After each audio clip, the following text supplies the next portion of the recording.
오늘 저희가 함께 읽은 누가복음 21장 5절에서 9절까지의 말씀은 누가복음뿐만 아니라 마태복음과 마가복음, 우리가 소위 말하는 이제 공관복음 안에 또 공통적으로 실려 있는 그런 내용입니다. 그만큼 역사적인 사실이 분명하다고도 보여지고요.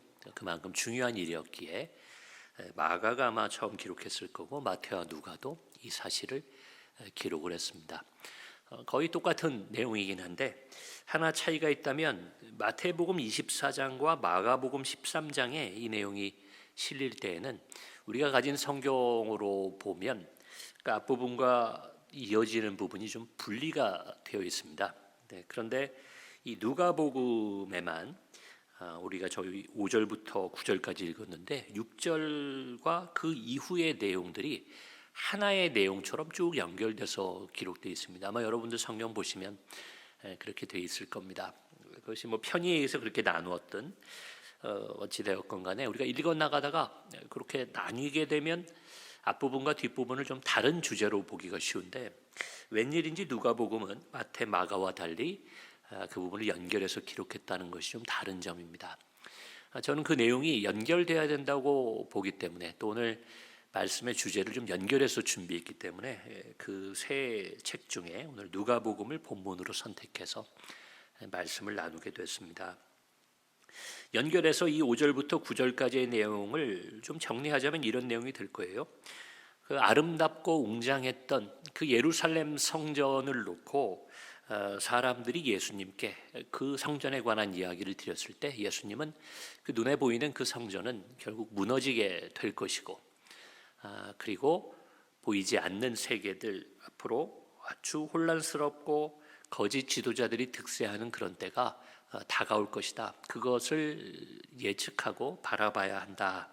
이런 이야기를 전해주는 그런 내용이 되겠습니다. 잘 알고 계시리라 생각하지만 그럼에도 이 내용을 가지고 오늘 말씀에 좀 교훈을 우리가 우리의 삶에 또 우리의 신앙에 적용을 해보고자 하는 겁니다.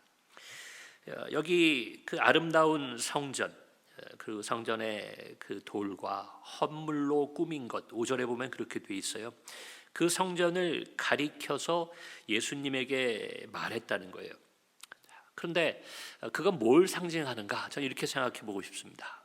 지금 당장 아름답고 웅장하고 또 당시 유대인들에게 자랑이 될 만한 것. 여러분 생각해 보면 유대인들은 당시 로마의 식민지였습니다. 그 전에는 이제 바벨론의 포로 생활을 겪기도 했고 그들이 포로기로부터 돌아와서 그 성전을 재건했던 것이 엊그제 같은데 그들은 또 힘을 잃고 하나님과 멀어지고 그리하여 또 로마의 지배를 받는 처지에 놓이게 됐습니다. 어쩌면 그 예루살렘 성전이라는 것은 그 유대인들에게 있어서 신앙의 상징이기도 했지만 또 그들 민족의 마지막 자존심 같은 거였는지도 모릅니다. 그래서 그것을 자랑하고 또 살아가는 삶이 힘들 때에 그 성전을 바라보며 찬란했던 과거의 그들의 유산, 아마도 뭐 다윗 왕이나 솔로몬 시대를 그렸을 수도 있죠. 혹은 포로기에서 돌아와서 다시 그 성전을 재건하던 때에 그들의 조상들의 의지와 결의를 되새겼는지도 모릅니다. 즉 눈에 보이고 의지할 수 있는 것을 상징하는 것이 당시의 예루살렘 성전이라고도 우리가 얘기할 수 있다는 거죠. 자, 인간은 어떤 의미에서 그런 존재라고 저는 생각해요. 우리는 눈에 보이는 것을 믿고 눈에 보이는 것을 의지하고 또 반대로 얘기하면 눈에 보이는 것 때문에 실망하고 또 낙심하기도 하는 그런 존재가 인간이라고 생각합니다. 이것을 한 두 가지로 나눠서 조금 더 면밀하게 살펴보면 저와 여러분을 포함해서 우리 인간들은요 눈에 보인다, 즉 무슨 말인가 하면 현재에 갇혀있다 이렇게 이해하셔도 될 것 같아요. 과거를 살아왔고 기억하고 추억하지만 그리고 미래를 얘기하고 또 예측하고 대비한다고 말하지만 결국 우리가 살아갈 때 우리는 이 현재에 갇혀서 살아갑니다. 내 눈앞에 있는 것이 무엇이냐? 내 손에 있는 것이 무엇이냐? 내가 지금 바라고 꿈꾸는 것이 무엇이냐? 결국 현재에 내가 어느 자리에 있고 무엇을 바라보고 무엇을 경험하고 내 곁에 누가 있느냐가 내가 믿고 의지하는 것을 결정하는데 큰 영향을 준다는 거죠. 그래서 고난을 만나면 우리가 슬퍼하죠. 그리고 그 고난을 어떻게 극복하고 이겨낼 것인가를 고민하게 됩니다. 혹은 당장 눈앞에 좋은 게 있고 작건 크건 간에 성공을 맛보게 되면 그 성공, 현재의 성공에 기초해서 또 나의 인생의 길의 방향을 정하기도 하고 또 지나왔던 세월들을 좋게도 추억하고 혹은 때에 따라서는 현재가 좋지 못하면 지나온 과거를 우리가 후회와 회한으로 또 되돌아보기도 합니다. 이처럼 우리는 현재에 갇혀서 살아가는 존재라는 거죠. 두 번째로는 우리는 그 현재 안에서도 우리가 보는 것, 지각한다 이렇게 표현할 수도 있을 것 같아요. 인식한다 이런 표현도 되고 조금 더 와닿게 얘기하면 우리가 경험하는 것이라고 할 수 있죠. 현재라고만 얘기하면 사실은 이 동시대를 살아가는 많은 사람들의 경험이 각기 다르다는 걸 우리가 알아야 됩니다. 또한 대한민국 21세기 대한민국에서 살아가는 것과 또 다른 나라에서 지금 보면 세계 각국에 우리보다 더 좋은 나라도 있겠지만 또 전쟁과 또 여러 어려움 속에 최근에도 우리가 그 지진으로 인해 얼마나 많은 사람들이 고통받는지 그런 것을 보고 있잖아요. 각기 다른 상황 속에 살아가기 때문에 우리의 경험이 우리의 현재 보는 것, 또 우리의 생각, 또 우리의 앞으로의 계획에 큰 영향을 준다는 겁니다. 이러한 것들이 우리 인간의 한계가 될 거예요. 당연한 이야기죠. 그것들을 부정할 수도 없고 그것을 끊어낼 수도 없고 그것과 분리돼서 동떨어져서 살아갈 수 있는 사람은 없습니다. 그러나 우리가 그것은 알아야 되는 거죠. 그것이 우리가 현재 보고 있고 현재 경험하고 있는 이것들이 우리의 생각과 또 우리 신앙적으로 얘기하면 우리의 믿음 생활에 지대한 영향을 미친다는 점에서 우리는 현재에 사로잡힌 또 우리가 보고 느끼고 경험하는 것들에 제한을 받고 있다. 그 제약 아래에 있다. 이렇게 이해하셔도 될 것 같습니다. 누구도 거기서 자유롭지 못하죠. 과거에 우리의 인생도 그랬습니다. 저만 해도 제가 뭐 고르고 선택해 태어난 게 아닌데 저희 부모님의 자녀로 태어나게 되었고 또 나중에 제 동생도 하나 태어나서 함께 형제간으로 지내게 되고 또 집안의 사정을 따라 이사도 하고 여러 가지 다른 환경에서 공부하고 성장하고 그렇게 지내왔던 모든 것들이 저의 삶에 영향을 미쳐왔을 겁니다. 저의 생각에도 또한 제가 성장하면서 갖게 되는 가치관이나 또 미래에 대해 꿈꾸는 것이나 모든 것에 그 영향을 줬을 거예요. 어쩌면 그래서 과거에 그런 얘기들이 있었죠.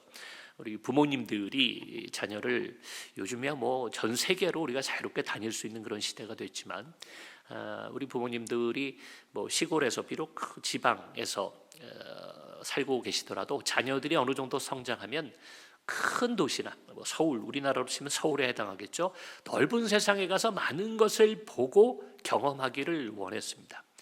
오늘날도 마찬가지예요. 오늘날도 아이들에게 뭐 가능하면 뭐 다른 나라 가서 여행할 수 있는 기회를 준다거나 혹은 공부를 통해서 학업을 통해서나 간접적인 경험을 통해서 식견을 우리가 넓혀주려 하는 것도 현재의 무엇을 보고 무엇을 경험하느냐가 그들의 인생에 영향을 주기 때문일 겁니다. 그러나 여러분, 인간은 이러한 한계 속에 살아가지만 우리 하나님은 우리 예배 안에서 우리 늘 하나님을 바라보고 하나님 앞에 기도하는데 우리의 하나님은 우리와 다르다는 겁니다. 하나님은 현재에 갇혀 계시지도 않고 동시대의 한 시대의 어떤 사건이나 상황 안에 갇혀 계신 분이 아니라는 겁니다. 뭐 당연한 얘기겠죠. 여러분, 하나님은 모든 시간을 초월하는 분이다. 제가 여러 번 이런 이야기를 드렸어요. 특별히 좀 시간이 지났지만 제가 수요 사경회를 통해서 창조주 하나님에 대해서 좀 시리즈 설교를 전할 때 그때 여러 번 말씀드렸습니다. 시간마저도 하나님이 창조하신 거기 때문에 여러분 하나님은 시간을 넘어서시는 분이다. 그래서 우리 인간의 관점에서 보면 과거는 지나갔으며 미래는 아직 오지 않았으며 현재만을 살아간다고 얘기할 수 있지만 하나님은 시간을 창조하신 분이에요. 시간의 처음 시작 전에도 계셨고 우리가 종말이라고 얘기하는 시간의 끝 그 후에도 계신 분이 하나님이시라는 겁니다. 하나님은 시간을 창조하셨어요. 과거도 하나님의 것이요 우리의 지금 현재도 하나님의 것이지만 우리에게 아직 일어나지 않은 미래의 시간도 하나님은 시간을 초월한 하나님의 현재로 그것을 보고 계시다. 조금은 어려운 얘기지만 제가 그래서 시리즈 설교로 한번 쭉 말씀드렸던 기억이 있습니다. 여러분, 시간뿐만 아니라 그 시간 안에서 살아가는 저와 여러분, 우리 인간도 하나님의 피조물인 건 잘 알고 계시죠? 우리도 하나님이 만든 존재입니다. 우리가 살아가는 시간, 또 우리가 경험하는 이 세계, 그리고 그 안에서 살아가는 우리 자신까지도 하나님의 피조물이라는 겁니다. 그래서 우리가 하나님이 그걸 어떻게 보시는가 구체적으로 우리의 경험으로는 알 수 없지만, 그러나 분명한 것은 하나님은 우리가 보지 못하는 것을 보고 계시는 분이다. 이건 확실할 것 같아요. 우리는 지금 현재 내 경험 속에 있는 것들을 보고 느끼고 경험하는 것에 그치지만, 그렇게 제한되어 있지만, 하나님은 우리가 보지 못하는 것을 지금도 보고 계시고, 심지어는 나의 미래까지도 하나님은 보고 계시다. 이렇게 보는 게 신학적으로 맞다는 거예요. 그래서 우리는 보통 칼뱅의 예정론이 많이 얘기하지만, 기독교 전통 가운데 하나님의 예정이라는 게 나오는 데에는 바로 이런 시간을 초월하는 하나님만의 그 독특한 하나님의 속성에 그것이 기반하고 있다. 이것도 알아두시면 좋을 것 같습니다. 그렇기 때문에 우리 신앙인들은 어떻게 해야 되나 하면요, 나 자신이 내가 보는 것을 믿고 그것에 판단해서 미래를 계획하고 그것을 의지하고 살아가는 것 대신에 모든 것을 보시고, 내가 보지 못하는 것까지 보시고 내가 알지 못하는 것까지도 아시는 그 하나님을 믿고 의지해야 합니다. 그게 쉽게 말하면 믿음의 신앙생활이 되는 거죠. 하나님을 믿어야 하는 거죠. 여러분, 우리도 인생의 길에서 특히 어린아이들이 좀 잘 믿죠. 어린아이들이 잘 믿어서 잘 속기도 하지만 어린아이들은 잘 믿습니다. 꼭 신앙을 떠나서라도 다른 사람의 말이나, 저희 아이들도 뭐 유튜브나 TV에서 무슨 얘기 하나 보면은 그게 뭐 정말 뭐 큰일이 날 것처럼 그 얘기를 믿고 저한테도 카톡 같은 걸로 전해주는 경우가 있어요. 아빠 이렇다는데 알아두세요. 제가 볼 때는 별로 신빙성이 없는 이야기가 있을지라도 그래도 아이들이 저를 생각해서 보내준 거니까, 야 고맙다, 아빠가 이거 몰랐으면 큰일 날 뻔했다, 이렇게 반응해 줄 때가 있습니다. 여러분, 아이들은 그걸 잘 믿어요. 왜냐하면 내가 잘 모르고 있다라는 생각이 아이들에겐 있기 때문입니다. 사회 경험도 별로 없고 뭐 경우에 따라 좀 다른 차이는 있겠지만, 보통 아이들이 내가 공부하고 내가 경험한 것만으로는 아직 알아야 될 것이 많다. 그게 보통 아이들, 학생들의 입장이잖아요. 그러다 보니까 그들은 다른 것을 좀 믿고 다른 것을 받아들이는데 조금 더 쉽게 느끼는 것 같아요. 그러나 저를 비롯한 우리 기성세대 어른들은 좀 다릅니다. 내가 안다라는 것, 그리고 내가 많은 것을 보아왔다라는 그런 생각이 결국은 새로운 것들, 또 하나님께서 우리에게 말씀해 주시는 것들을 믿고 따르는 데에 좀 어려움이 있습니다. 그래서 신앙생활이 어려운 거예요. 날이 갈수록 쉬워야 되는데 어떤 때는 날이 갈수록 또 신앙생활 자체 그 연륜이 깊어지면 깊어질수록 야, 이게 믿는다는 게 어렵구나, 그런 생각을 하게 되는 것이 어쩌면 또 이런 우리 인간의 한계 때문일 수도 있습니다. 그럼에도 불구하고 신앙생활은 다른 게 아닙니다. 하나님을 믿는 것인데 왜 그래야 되느냐? 나는 알지 못하고 보지 못하는 것을 하나님은 보고 알고 계시기 때문에 우리가 그것을 의지하는 겁니다. 마치 아이들이 어른들에게 무엇을 묻고 의지하고 부탁하고 그렇게 삶을 살아나가는 것과 같다고 보시면 됩니다. 아무리 이 땅에서 우리가 지식이 많다 해도요, 또 여기 우리 교회는 특별히 저보다 연륜이 더 깊고 세상에서 경험이 더 많으신 분들이 계시지만, 아무리 우리가 그렇다고 해도 하나님 앞에서 우리의 지식이나 경험이나 나의 통찰력을 자랑할 수 있는 사람은 아무도 없기 때문에 그렇습니다. 우리의 시간도 우리도 우리가 살아가는 이 세계도 다 만드신 분이 하나님인 것을 우리가 기억해야 될 것입니다. 여러분, 그래서 하나님을 믿고 의지하고 사는 것이 참된 신앙인의 삶이자 인간적으로 보더라도 더 지혜로운 삶이 된다는 것을 기억하십시오. 여러분, 그렇다면 오늘 말씀에 의지해서 우리가 또 한 번 더 생각해 볼 때, 여러분 지금 우리는 무엇을 보고 살아갑니까? 이게 중요한 거겠죠.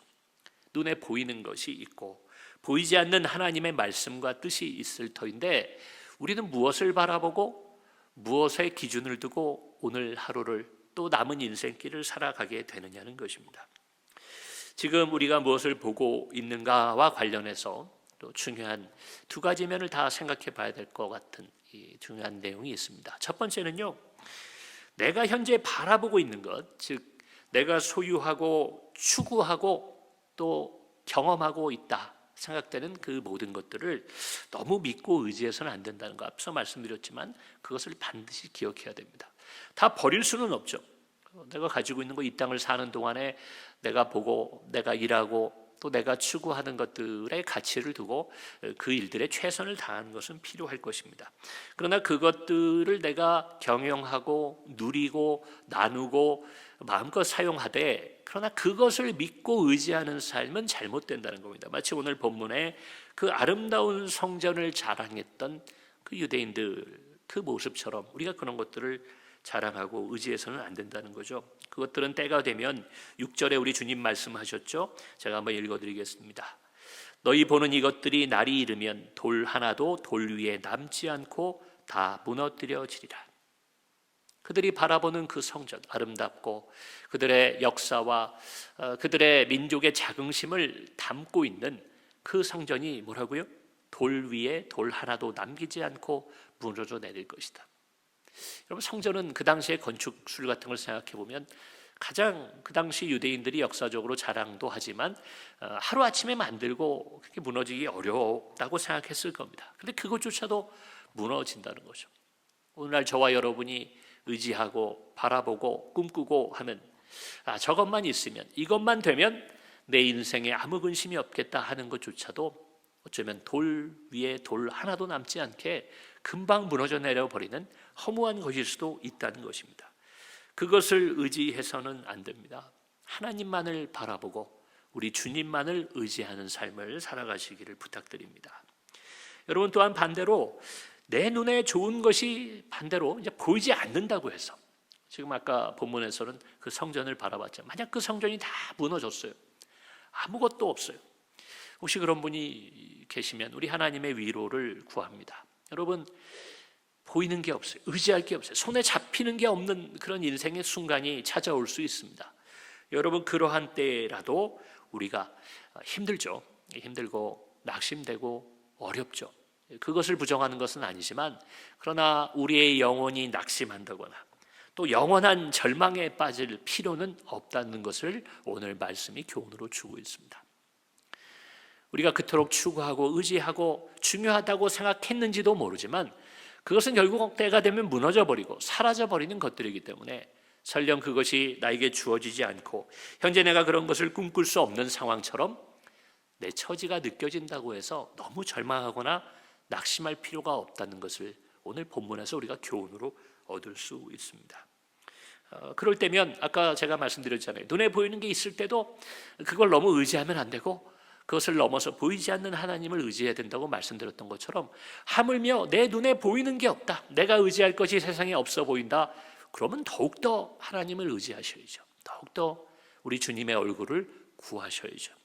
어쩌면 그래서 우리가 고난 중에 더 깊이 주님을 만나고 하나님의 은혜를 체험하게 되는지도 모르겠습니다. 이러한 이유 때문에 우리 인생의 길을 결코 세상에 물어서는 안 될 겁니다. 내가 잘 살아가고 있는지, 혹은 내가 어떤 길로 인생의 방향을 정해야 되는지, 내 자녀는 어떻게 교육하고 어떻게 그들을 위해서 일해야 되는지, 여러분, 그런 것들이 고민될 때 그 인생의 문제를 세상에 묻기보다 세상의 도움도 필요합니다. 세상의 자원들을 우리가 이용할 필요도 있죠. 그러나 우리는 하나님을 바라보고 의지해야 됩니다. 주님께 우리의 인생의 길을 물어야 될 줄로 압니다. 여러분, 이제 말씀을 정리하는데요, 본문 8절에 보시면 또 이런 내용이 있어요. 이르시되 미혹을 받지 않도록 주의하라. 여러분, 미혹을 받지 않도록 주의하라. 여러분, 뭘 뜻하는 거겠습니까? 물론 환난 날을 얘기하는 거지만 누가복음은 이 내용하고 그 성전이 무너지리라는 내용을 연결하고 있습니다. 성전은 눈에 보이는 거죠. 마찬가지로 미혹하게 된다는 것은, 우리가 뭐에 보통 미혹이 되나 하면, 뭐에 유혹을 당하기도 하고 뭐 때문에 혼란스러워지나 하면 결국은 눈에 보이고 귀에 들리는 것들에 미혹당하게 된다는 겁니다. 보이지는 않지만 확실한 하나님의 말씀을 붙잡고 걸어 나가다가도 누가 와서 우리 눈앞에 뭘 보여주고 또 세상의 어떤 소리가 우리 귀에 들려질 때 우리의 믿음은 흔들리고 곧게 걸어가던 우리의 발걸음도 휘청휘청 흔들릴 수 있게 되는 것이 우리 신앙인의 또 위기가 된다는 것이죠. 미혹을 받지 않도록 주의하라. 여러분, 눈에 보이는 것들에 휘둘리는 삶은 언제나 미혹받는 그런 위험에 처하게 됩니다. 세상에 보이는 것이 많을지라도, 또 세상에 소란스러운 소리가 들려오더라도 여러분, 그럴 때 더욱더 기도하셔서 보이지 않지만 우리에게 말씀하고 계시고 그 하나님의 소리에 귀를 기울이셔야 됩니다. 그리고 육의 눈으로는 잘 보이지 않을지라도 영의 눈을 떠서 말씀을 통해서, 기도를 통해, 예배를 통해 그 하나님을 바라볼 수 있어야 됩니다. 그 8절 하반절에 보면 또 이렇게 돼 있어요. 많은 사람이 내 이름으로 와서 이르되 내가 그러하며 때가 가까이 왔다 하겠으나 그들을 따르지 말라. 여러분, 이런 일이 없으면 좋겠지만 사실은 믿는 사람들 가운데서, 특별히 교회와 목회자들도 여기에 해당할 때가 있고, 또 믿음의 우리의 선배들이나 또 믿음의 동역자들 가운데서도 어쩔 수 없어요. 사람이기 때문에 그 미혹돼서 보이지 않는 하나님의 말씀, 그 능력의 말씀, 진리의 말씀을 따르기보다 눈에 보이는 세상의 것을 추구하는 교회도 있고 목회자도 있고, 또 그러한 신앙인의 이름은 가지고 있지만 그러한 사람들도 있게 마련입니다. 여러분, 그들도 돌이켜야 되겠지만 여러분, 그들의 말을 따라서는 안 된다는 거예요. 저도 목회자고 목사이지만 여러분, 저의 이야기도 좀 분별하셔야 됩니다. 저도 기도하고 늘 말씀 준비할 때에 저의 뜻이 아니라 하나님의 뜻, 하나님의 말씀 안에 담긴 내용들을 전하고자 노력하지만, 그러나 혹시라도 제가 저의 가치관을 가지고 인간적인 생각을 가지고 현재 눈에 보이는 것들의 가치를 두고 제가 잘못 말씀을 전하거나 혹은 잘못된 권면을 드린다면 여러분, 그것을 분별해서 그것은 발라내야 됩니다. 저를 나쁜 목사네 이렇게 너무 매도하지 않으셨으면 또 좋겠지만, 저도 인간이기 때문에 실수할 수 있잖아요. 여러분, 그러한 때에 여러분이 말씀으로, 또 하나님의 영 안에서 보이지 않는 하나님의 말씀을 붙잡고 계심으로 거기에 미혹되지 아니하고, 또 잘못된 거는 우리가 맛있는 생선 먹을 때 가시를 발라내고 먹는 것처럼 저의 부족함이 있다면 그런 부분들은 발라내시고 좋은 것들만 취해 주셨으면 좋겠습니다. 더 나아가 또 너무 이렇게 무섭지 않은 방법으로 저한테도 권면해 주시고 저에게도 일깨움을 주시는 우리 동역자분들이 되셨으면 좋겠습니다. 여러분, 세상에 많은 리더들과 좋은 사람들의 이야기가 있는 것 같지만 그들의 생각과 이야기가, 심지어는 신앙인이라고 하는 사람들의 이야기조차도 그것이 눈에 보이는 것을 추구하고 눈에 보이는 것을 의지하는 그러한 이야기라면 오늘 주님의 말씀처럼 그들을 따르지 않는 지혜와 용기가 필요합니다. 여러분, 그렇게 살아가셔야 됩니다. 세상에서 잠깐 우리가 성공을 경험하고 그로 인해 또한 멸망의 길로 들어서는 경우들이 있습니다. 여러분, 참 안타까운 일이죠. 실패해서, 어려움을 겪어서, 그래서 눈에 보이는 것들을 다 잃어버려서 주님께로 나아왔다. 그때서야 주님을 만났다. 여러분, 인생에선 고난을 좀 겪었을지 모르지만 그러나 그의 인생의 마지막은 아름다울 것입니다. 구원과 영생으로 맞춰질 겁니다. 그러나 오히려 세상에서 우리가 크고 작은 성공을 맛보게 되었을 때, 눈에 보이는 것을 손에 넣었을 때, 눈에 보이는 것을 통해 내가 이 땅의 영광을 맛보게 되었을 때, 여러분, 그것이 올무가 되어서 멸망의 길로 들어선 일들이, 성경에도 그런 예들이 있죠. 인류의 역사 가운데도, 교회사 가운데도 우리가 그런 모습을 보게 됩니다. 이 땅에 사시는 동안 이왕이면 성공하십시오. 눈에 보이는 것들도 많이 소유하시고 또 좋은 것도 경험하셔서 그것을 나누고 하나님 나라를 위해 또 쓰고, 또 나도 그것을 개인적으로 누리고 즐거움을 삼는 것, 그것은 죄악이 아닐 것입니다. 그러나 그것들은 오늘 말씀에 주님께서 우리에게 가르쳐 주신 바, 언제 무너져도 이상하지 않은 것들입니다. 언제 지나가도 이상하지 않은 거예요. 잡고 의지하려고 할수록 소나기 안에서 빠져나가는 모래 알갱이처럼 그것들은 필요할 때, 우리의 마음이 곤고할 때 우리에게 힘이 되어주지 못하는 것들이라는 것을 반드시 잊지 않고 기억하시기를 부탁드립니다. 그래야 우리는 영원한 것을 영적인 눈으로 바라봐야 합니다. 하나님께서 여러 가지 다른 것들을 통해 우리를 그 복음과 생명의 말씀으로 인도해 주시지만 결국에 우리의 종착지와 우리의 목표점은 보이지 않는 것 같지만, 들리지 않는 것 같지만 약속을 통해, 말씀을 통해 우리에게 주신 그 영원한 하나님의 말씀이며 우리 주님의 뜻인 것을 기억하시기 바랍니다. 사랑하는 우리 하남종안교회 성도 여러분, 제가 또 한 열흘간 미국의 일정을 보느라, 미국에 있는 가족들을 만나느라 자리를 비우게 돼서 죄송합니다. 오늘 주일 맞이하여 또 제가 이렇게 미리 녹화한 영상으로 예배 드리시지만, 그래서 우리는 현재를 함께하고 있지 않은 것처럼 보일지 모르지만, 그러나 눈에 보이지 않는 우리의 주님께서 저의 시간에, 여러분의 시간에 동일하게 함께하고 계신 것을 믿기에 믿음으로 오늘 이 영상을 녹화했습니다. 오늘 주어진 말씀처럼 우리 눈에 보이고 내 손에 잡히는 것들, 그것들이 좋은 것이든 그렇지 못한 것이든 그것 때문에 세상의 즐거움을 누리고 그것 때문에 세상에서 절망에 빠지는 그러한 일희일비하는 연약한 신앙인의 삶의 모습이 아니라, 좋은 것이 있을 때는 기쁜 마음으로 감사하고 좋은 것이 없을 때는 그럼에도 소망을 품고 기도하며 일용할 평안을 누리는 참된 하나님의 자녀들, 영원한 것을 의지하는 주님의 자녀들, 제자들의 삶을 살아가시는 저와 여러분의 또 복된 나날이 되기를 주의 이름으로 축원합니다. 제가 한번 기도하겠습니다.